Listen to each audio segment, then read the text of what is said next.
Hello students, welcome to my channel.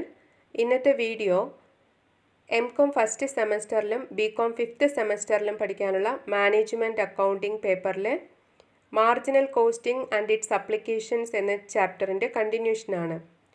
ഇതിനു മുൻപ് part 1 video ചെയ്തിട്ടുണ്ട്. അത് കാണാത്തവർക്കായി അതിൻ്റെ ലിങ്ക് താഴെ ഡിസ്ക്രിപ്ഷൻ ബോക്സിൽ ഉൾപ്പെടുത്തിയിട്ടുണ്ട്. ക്ലാസ്സിലേക്ക് കടക്കാം.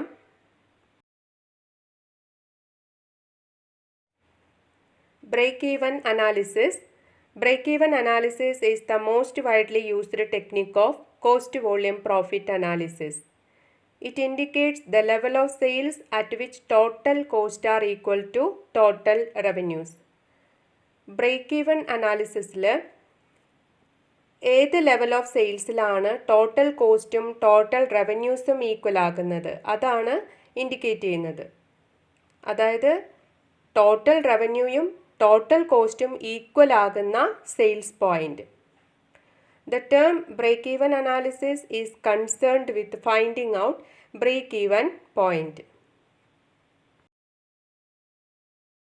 Break-even point is the point at which total sales revenue is equal to total cost. It is the point of no profit, no loss. ഇപ്പോൾ ബ്രേക്ക് ഈവൻ പോയിന്റ് എന്നതുകൊണ്ട് ഉദ്ദേശിക്കുന്നത് no profit no loss point ആണ്.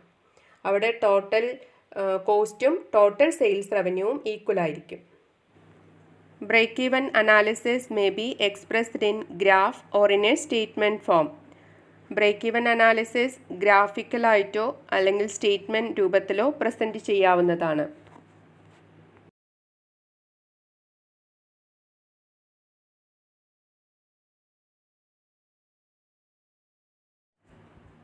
അടുത്തത് advantages of break even analysis. First one, it is useful in forecasting sales and profit. സെയിൽസും പ്രോഫിറ്റും forecast ചെയ്യുന്നതിന് break even analysis use ചെയ്യുന്നുണ്ട്. It helps in the interfirm comparison of profitability. സ്ഥാപനങ്ങൾ തമ്മിലുള്ള profitability compare ചെയ്യുന്നതിന് help ചെയ്യുന്നു. It helps to determine the selling price which gives a desired profit. എത്രയാണോ ഉദ്ദേശിക്കുന്ന പ്രോഫിറ്റ് അത് കിട്ടുന്നതിന് വേണ്ടിയിട്ട് എത്ര സെല്ലിംഗ് പ്രൈസ് ആണ് തീരുമാനിക്കേണ്ടത് അതിന് ബ്രേക്ക് ഈവൻ അനാലിസിസ് ഹെൽപ്പ് ചെയ്യുന്നുണ്ട്. It brings out the effect of increase or decrease in fixed and variable cost on profit. Fixed and variable കോസ്റ്റിൽ വരുന്ന വ്യത്യാസം എങ്ങനെയാണ് പ്രോഫിറ്റിൽ അഫക്റ്റ് ചെയ്യുന്നത് എന്നുള്ളത് ബ്രേക്ക് ഈവൻ അനാലിസിസിലൂടെ മനസ്സിലാക്കാൻ കഴിയും. It is used in profit planning. It is useful for determining cost and revenue at different levels of activity. സ്ഥാപനത്തിൻ്റെ ഡിഫറെൻറ്റ് ലെവൽസ് ഓഫ് ആക്ടിവിറ്റിയിൽ അതിൻ്റെ കോസ്റ്റും റവന്യൂവും എത്രയായിരിക്കും എന്നുള്ളത് തീരുമാനിക്കുന്നതിന് ഹെൽപ്പ് ചെയ്യുന്നുണ്ട്. It is used to determine margin of safety. അതുപോലെ മാർജിൻ ഓഫ് സേഫ്റ്റി തീരുമാനിക്കുന്നതിന് ഹെൽപ്പ് ചെയ്യുന്നുണ്ട്. മാർജിൻ ഓഫ് സേഫ്റ്റി എന്നത് ബ്രേക്ക് ഈവൻ സെയിൽസിനേക്കാളും ആക്ച്വൽ സെയിൽസ് കൂടുന്നതാണ് മാർജിൻ ഓഫ് സേഫ്റ്റി എന്ന് പറയുന്നത്.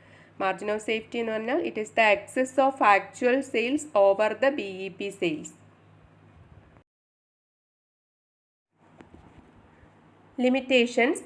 It is very difficult or impossible to separate cost into fixed and variable. ഇവിടെ കോസ്റ്റിനെ ഫിക്സഡ് ആൻഡ് വേരിയബിൾ കോസ്റ്റ് എന്നിങ്ങനെ തരംതിരിക്കുന്നതിന് ബുദ്ധിമുട്ട് നേരിടുന്നുണ്ട്. അടുത്തത്, it assumes that fixed cost remain fixed for any level of production but actually it will remain fixed only up to a certain level of activity. അതായത് fixed cost certain level of activity വരെ മാത്രമാണ് അത് fixed ആയിട്ട് നിൽക്കുന്നത്. ഈ certain level of activity exceed ചെയ്ത് കഴിഞ്ഞാൽ fixed കോസ്റ്റിലും വ്യത്യാസം വരുന്നുണ്ട്.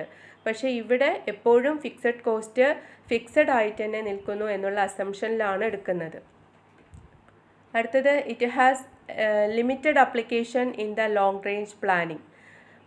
ദീർഘകാല പ്ലാനിംഗ് ഒക്കെ നടത്തുന്ന സമയത്ത് ഇതിന് വളരെ ഈ ബ്രേക്ക് ഈവൻ അനാലിസിസിൻ്റെ അപ്ലിക്കേഷൻസ് വളരെ അതിന് പരിമിതിയുണ്ട്. Semi variable cost are completely ignored. ഇവിടെ ബ്രേക്ക് ഇവൻ അനാലിസിസിൽ സെമി വേരിയബിൾ കോസ്റ്റിനെ പൂർണ്ണമായിട്ടും അവോയ്ഡാണ് ചെയ്തിരിക്കുന്നത്, ഇഗ്നോർ ചെയ്തിരിക്കുന്നു, പരിഗണിക്കുന്നില്ല.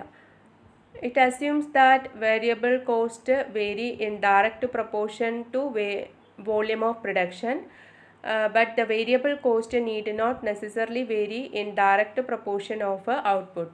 അതുപോലെ തന്നെ വേരിയബിൾ കോസ്റ്റ് എത്രയാണോ വേരിയബിൾ കോസ്റ്റിൽ വ്യത്യാസം വരുന്നത്, പ്രൊഡക്ഷനിൽ വ്യത്യാസം വരുന്നതിനനുസരിച്ച് തന്നെ വേരിയബിൾ കോസ്റ്റിലും വ്യത്യാസം വരണം എന്ന് ഇല്ല.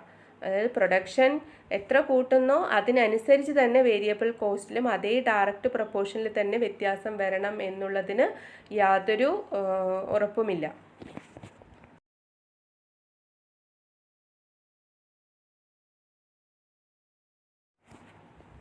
Break-even point. Break-even point is the point or level of activity at which the total cost is equal to total revenue. It is the point of no profit, no loss. Break-even point എന്ന് പറയുന്നത് അവിടെ sales റവന്യൂയും total കോസ്റ്റും equal ആയിരിക്കും. അതുകൊണ്ടാണ് no profit no loss point എന്ന് പറയുന്നത്. BEP പോയിന്റിൽ പ്രോഫിറ്റും ഇല്ല ലോസും ഇല്ല. ഇനി BEP പോയിന്റിനേക്കാളും സെയിൽസ് കൂടുകയാണെങ്കിൽ, if sales go beyond the BEP, അങ്ങനെയാണെങ്കിൽ ഫേം പ്രോഫിറ്റ് ഉണ്ടാക്കുന്നു എന്ന് പറയാം. ഇനി BEP പോയിന്റിന് താഴെയാണ് സെയിൽസ് എങ്കിൽ അവിടെ ലോസ് ആയിരിക്കും ഉണ്ടാവുക. അടുത്തത് calculation of a break even point എങ്ങനെയാണെന്ന് നോക്കാം. There are 2 methods of calculating BEP. They are first one algebraic method and second one graphic method.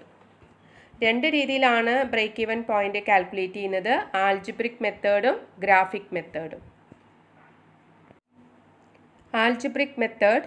Under algebraic method, BEP is ascertained by using mathematical formula.